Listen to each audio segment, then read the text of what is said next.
Hi hello నమస్తే welcome to my channel. నేను మీకు ఇప్పుడు నా స్టైల్లో సాంబార్ ఎలా చేయాలో చూపిస్తా. ముందుగా కందిపప్పును తీసుకొని ఒక 2-3 సార్లు మంచినీళ్ళతో కడిగి మళ్ళీ మంచినీళ్ళు పోసుకొని స్టవ్ పైన కుక్కర్ పెట్టుకొని ఒక 4 విజిల్ వచ్చే వరకు మెత్తగా ఉడికించుకోవాలి. 4 విజిల్స్ వచ్చిన తర్వాత స్టవ్ ఆఫ్ చేసుకొని కుక్కర్ గ్యాస్ మొత్తం పోయిన తర్వాత క్యాప్ ఓపెన్ చేసుకోవాలి.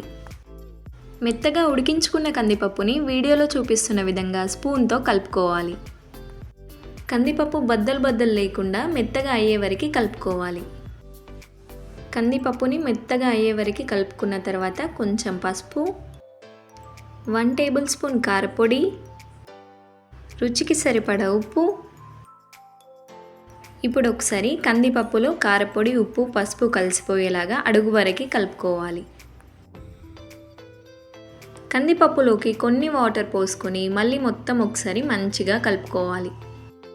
కందిపప్పు కలుపుకున్న తర్వాత పక్కన పెట్టేసుకోవాలి. ఇప్పుడు కొంచెం చింతపండుని తీసుకొని 2-3 సార్లు మంచినీళ్ళతో కడిగి మళ్ళీ వాటర్ పోసుకొని నానబెట్టుకోవాలి. సాంబార్లో మీకు కావాల్సిన కూరగాయలని వేసుకోండి. నేను టమాటా, సోరకాయ, క్యారెట్, బెండకాయ అలాగే కొన్ని ఉల్లిపాయలు వేసుకుంటున్నాను. మీరు కావాలని అనుకుంటే ఆలుగడ్డ, వంకాయ అలాగే ములక్కాడ కూడా వేసుకోవచ్చు. ఇప్పుడు స్టవ్ పైన కడాయి పెట్టుకుని కడాయి వేడైన తర్వాత 3 టేబుల్ స్పూన్ల వరకు ఆయిల్ వేసుకోవాలి. అలాగే 1 టీ స్పూన్తో నెయ్యిని వేసుకోండి. ఆయిల్ వేడైన తర్వాత ఉల్లిపాయ ముక్కల్ని వేసుకోవాలి. 1/2 టీ స్పూన్ జీలకర్ర, 1/2 టీ స్పూన్ ఆవాలు. సాంబార్లో కొంచెం నెయ్యి వేసుకుంటే టేస్ట్ చాలా బాగుంటుంది. ఉల్లిపాయలు కొంచెం ఫ్రై అయిన తర్వాత 4-5 పొడవుగా కట్ చేసి తీసుకున్న పచ్చిమిర్చి వేసుకోవాలి. కరివేపాకు, ఉల్లిపాయలు, పచ్చిమిర్చి, కరివేపాకు కొంచెం ఫ్రై అయిన తర్వాత కూరగాయల్ని వేసుకోవాలి. మీడియం సైజులో పొడవుగా కట్ చేసి తీసుకున్న సోరకాయ ముక్కల్ని వేసుకోవాలి. ఒక 2 మినిట్స్ పాటు సోరకాయ ముక్కల్ని ఆయిల్లో ఫ్రై చేసుకోవాలి. ఇప్పుడు పొడవుగా కట్ చేసి తీసుకున్న క్యారెట్ ముక్కల్ని వేసుకొని 1 నిమిషం పాటు ఆయిల్లో ఫ్రై చేసుకోవాలి. అడుగంటుకోకుండా అటు ఇటు కలుపుతూ నూనెలో కూరగాయల్ని ఫ్రై చేసుకోవాలి. క్యారెట్ కొంచెం ఫ్రై అయిన తర్వాత బెండకాయ ముక్కల్ని వేసుకోవాలి. బెండకాయ బంక మొత్తం పోయేలాగా 1 నిమిషం పాటు ఆయిల్లో ఫ్రై చేసుకోవాలి. ఇప్పుడు కొంచెం ఉప్పు వేసుకోవాలి. మనం ఆల్రెడీ పప్పులో ఉప్పు వేసుకున్నాం, చూసుకొని కొంచెం వేసుకోండి. కూరగాయల్లో ఉప్పు కలిసిపోయేలాగా మొత్తం మంచిగా కలుపుకోవాలి.